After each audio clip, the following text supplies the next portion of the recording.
Throughout human history are many anecdotes of the master and the pupil, and this is applicable to all fields, including the streets. Every gangster and hustler had to learn the game from those who came before them, and while some of those mentors are well known, others remain enigmatic figures who never received the same attention as their pupil. Such is the case with the man who schooled boy George Rivera, the kid from the South Bronx who became a multi-millionaire heroin kingpin by the age of 20. Rivera learned the trade from a savvy and feared Puerto Rican hustler named Joey Navedo, who was known in the streets as Joey White. This is the untold story of the man who was behind the man. Joey Navedo was one of 12 children born on October 23, 1955 in the Bronx borough of New York City to parents who came from Puerto Rico. He was raised on Jackson Avenue in the Melrose section of the South Bronx. His father Raphael, who was former military, had been involved in boxing and taught Joey and his brothers how to box. His mother Eva was a housewife. When Joey was 6 years old, a housing officer responded to a complaint about his father Raphael's dog, and after Raphael refused to give his dog up, a tussle ensued and the officer shot him in the back, leading Raphael to die from his wounds a few days later. After his passing, Joey's mother had a mental breakdown and became neglectful of her children, leading him and his siblings to be sent to a foster home. After Joey spent some time in the foster system, he returned to live with his mother. Joey had to fend for himself at a young age and took to the streets very early on. He would steal fruits and vegetables off of trucks, then sell them to area residents. In an era when many car owners left their doors open and the keys in the sun visor, Joey would look for cars with unlocked doors, then use the key to take them for joyrides, which was how he learned how to drive. He dropped out of school by 8th grade, but what he lacked in formal education, he more than made up for in street smarts. By his early teens, he was doing anything he could to make fast money, including burglarizing homes and committing other petty crimes. He also dabbled in drug use, sometimes smoking weed joints laced with angel dust. When he was around 17, he broke a window to steal a coat for his girlfriend Myrna, and during the process he cut his hand, resulting in an injury requiring a cast. From a young age, Joey had the reputation as not one to be trifled with, and was known around town as a very aggressive and explosive character. Several of Joey's siblings were also involved in criminal activities and were often in trouble with the law. By the mid-1970s, he had gotten involved in cocaine dealing in this area, the Melrose section of the South Bronx. He was connected with members of Colombian Cartels in Miami, Florida, and would make frequent trips there to carry out deals. By the time he got serious with cocaine dealing, he had ceased use of all drugs, as he saw that as a sign of weakness, knowing that he had to maintain sharpness and discipline to excel in his world. But he would often carry a small amount of cocaine with him to share with friends, and during one of his trips to Florida in 1981, he was arrested at the Miami airport for possession. For much of his adult life, Joey had his share of women and had several illegitimate children with them. In 1981, his girlfriend Myrna gave birth to his son Joe, and he would later marry her and spend most of his time with her and their 4 children. By the early 1980s, Joey Navedo had become a big-time cocaine hustler in the Melrose area and was now known around town as Joey White. He was heading his own cocaine operation and had several dealers working for him, which pulled in thousands of dollars on a weekly basis. One of his spots was on East 156th and Elton Avenue near his childhood home, and he was also moving cocaine to Florida and Puerto Rico. Joey spent lavishly and owned several high-end cars, including BMWs, Porsches, and Benzes. He would sometimes drive up on his dealers on the sidewalk in his car while pointing an Uzi out of the window just to get a rise out of them. But he also played to the good graces of the community. On Thanksgiving, he would hand out turkeys to locals, and on Christmas, he gave out toys to kids. The pudgy, 5'5" Navedo, who sported a thick mustache and was balding by his late 20s, dressed very modestly and would wear khakis, polos, and boat shoes. While he sometimes had a flair for dramatic antics, he generally kept a low profile and avoided bringing attention to himself, as he knew that that was a necessity to last in his life. Although he may not have looked the part of a street-tough Bronx hustler, those who knew him knew better than to doubt his ferocity. His volatile and unpredictable nature led him to be feared by many people. Joey used some of his earnings to purchase a home on Havemeyer Avenue in the Castle Hill section of the Bronx, which would be his main residence. In September of 1983, Joey began seeing another woman named Diana, and she would often accompany him on his trips to transport drugs to Florida. Their relationship was tumultuous from the very beginning, and the possessive and temperamental Navedo would threaten to kill her and her family if she ever left him. As Joey continued building on his drug enterprise, by 1984 he was overseeing several cocaine spots, one of which was right here on East 156th Street and Cortlandt Avenue, right next to the Melrose projects. Joey was strict and ran his business with discipline and structure, getting up early every morning to make sure that his spots were functioning smoothly and that all his employees were in line. It was sometime in 1985 that the 30-year-old Navedo made the acquaintance of a precocious 17-year-old go-getter from the neighborhood named George Rivera. George was looking to get involved in the game and was well aware of Joey's reputation as a major hustler and asked him for work. Joey first hired him as a lookout for his spot on 156th and Cortlandt, and after George showed a knack for the hustle, Joey promoted him to deal cocaine for him. Joey and George quickly hit it off and became close. Joey took George on various outings with him, like skiing in the Poconos, going to car shows, and shooting guns at a range in Mount Vernon. They also made frequent trips to the Great Adventure Amusement Park in New Jersey and traveled to Hawaii and Puerto Rico together. Joey also put George on to some of the finer things and introduced him to an upscale restaurant in Manhattan named Victor's Cafe and to his jewelry store named Norell's in Chinatown. George idolized Joey and absorbed his teachings, being impressed at how he controlled others and earned respect in the streets. Joey taught Rivera about the sudden shifts in the drug game and to always be ready to jump on opportunities as they came. Joey was also very well connected and could get his hands on nearly anything that someone asked him for, from various different kinds of drugs to different types of weapons. Due to Rivera being just a kid in a man's game, Joey would jokingly call him Boy George, a name borrowed from the popular British singer, and the name stuck. But this Boy George would prove to be no joke, and one day that nickname would double as the moniker of the South Bronx's most prominent young kingpin. Joey also sent his kids on trips to Hawaii and Puerto Rico, and while they were gone, he kept cocaine stashes in the home until they were dispersed. He would throw wild, drug-fueled parties for his Colombian connects with naked women all over the house. By now, Joey also had another illegitimate child with his mistress Diana. Joey's wife Myrna and their kids knew him to have a big heart and be very generous to them. He attempted to steer their 4 children down the right path and shielded them from the streets. He taught them to be respectful and refrain from using curse words. He sent all 4 kids to private school beginning in 3rd grade.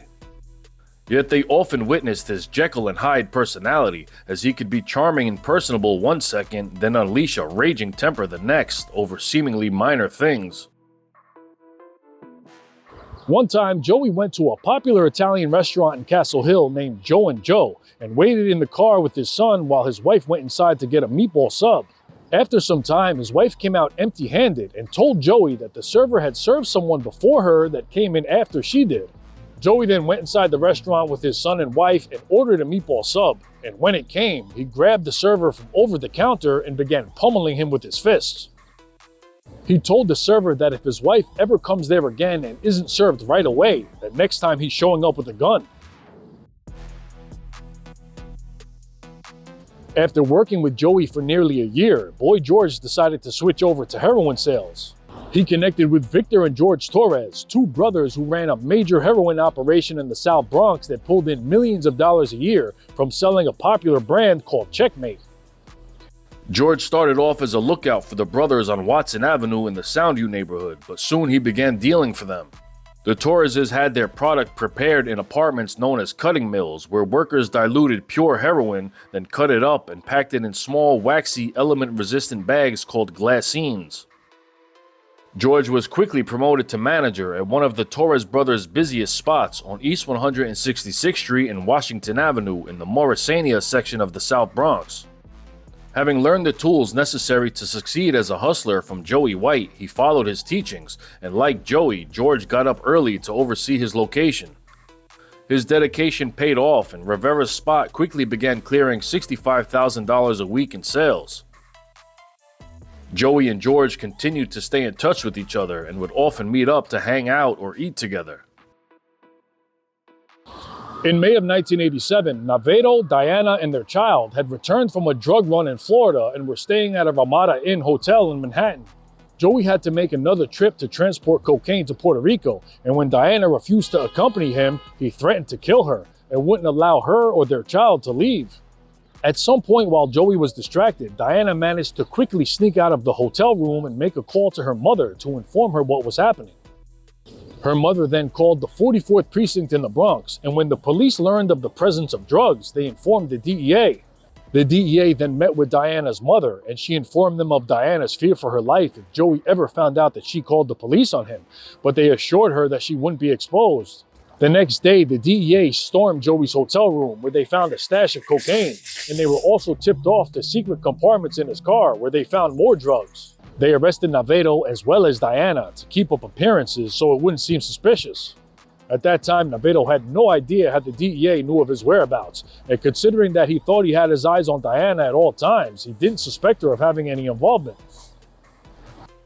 The month after Joey was arrested, the feds also busted the Torres brothers and many of their workers. With George's employers now out of the picture, it was now his big opportunity to be the man in charge. That same night, he put people to work to get product ready, and by the very next day, George reopened East 166th in Washington for business, but this time selling a new heroin brand called Obsession. From there, Boy George quickly expanded his operation and compiled a squad of hustlers known as the Obsession Crew. He opened up 4 more spots in the Bronx and East Harlem, one of which was an abandoned building on East 139th and Brook Avenue in Mott Haven, which was known as The Hole.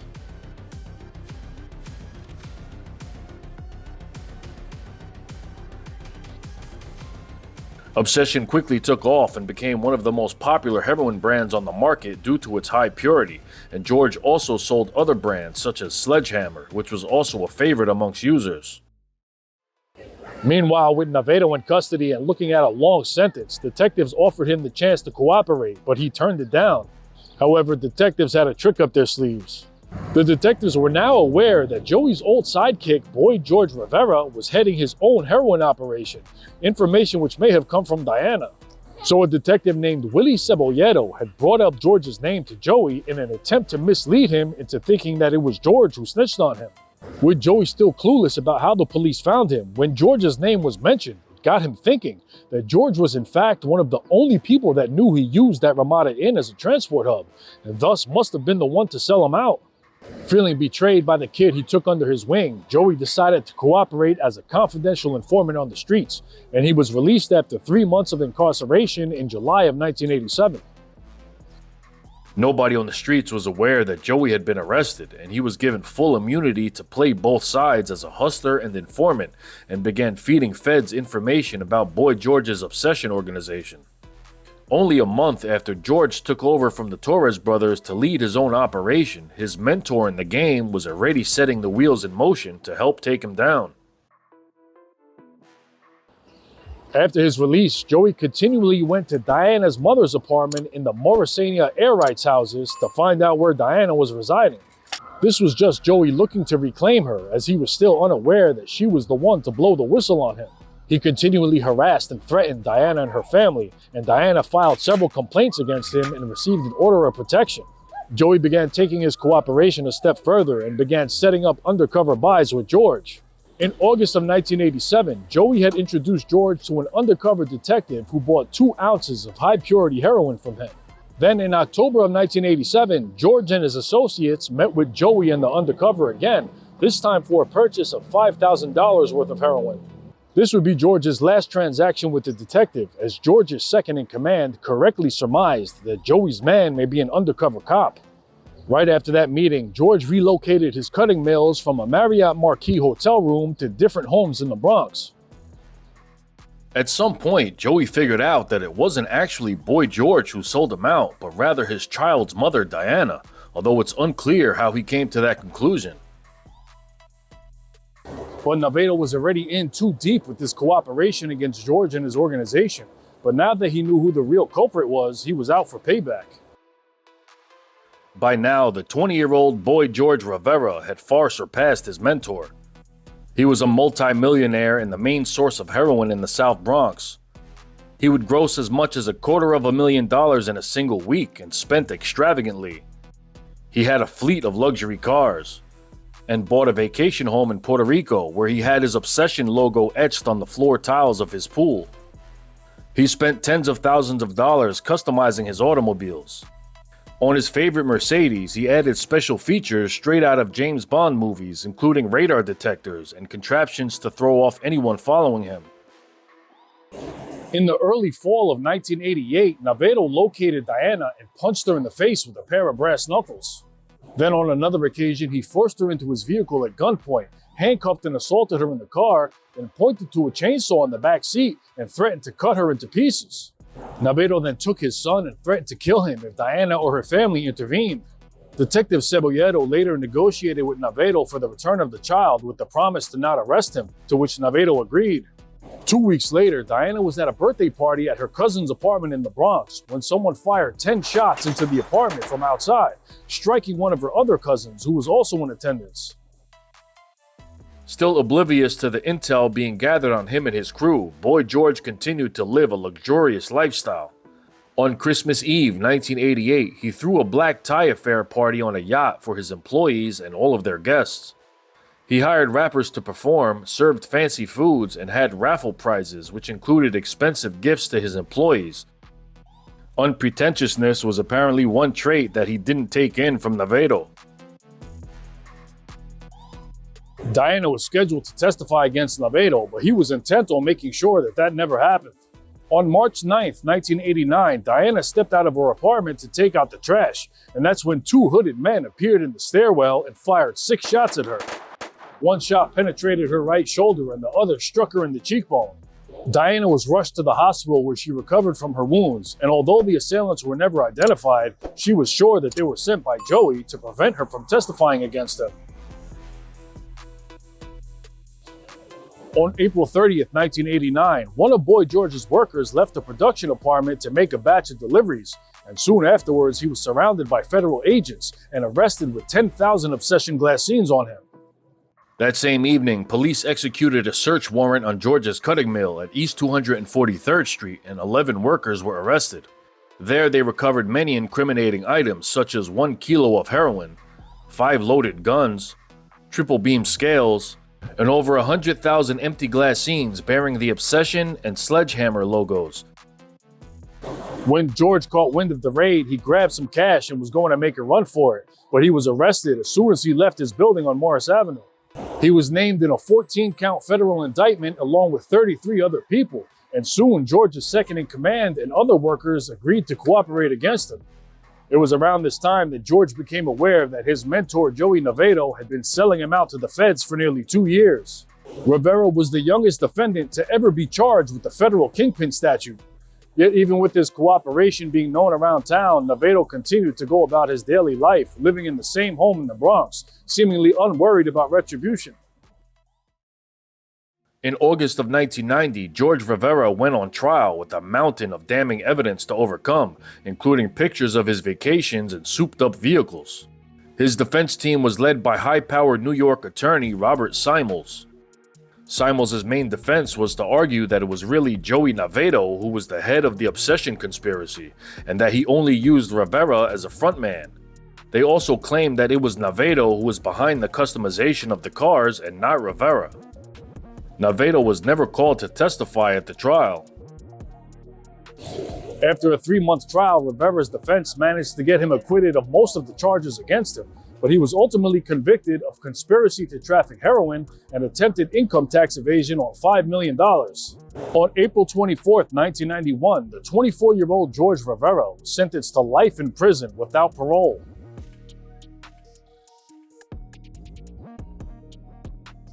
For the next few years, Navedo worked mainly as a car salesman and was planning to purchase a dealership. It's unclear if he was still involved in drug dealing, although some speculate he may have been still selling cocaine, but on a much smaller scale. In November of 1997, Joey had planned a trip to Florida and told his 16-year-old son Joe that he would take him with him. But just before he was about to leave, he told Joe that he was going by himself, and although his son begged to come with him, Joey declined.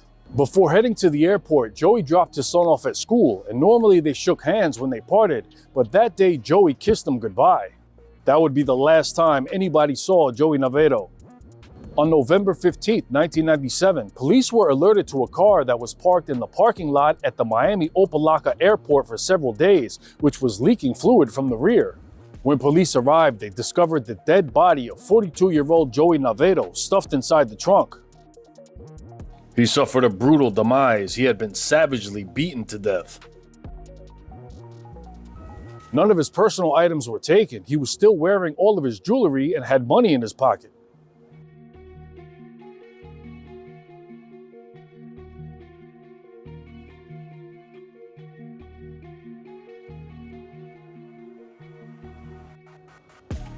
His homicide remains unsolved, and the reasons behind his murder are only known by the perpetrators. Until this day, it's a mystery to his own family as to who killed him and why.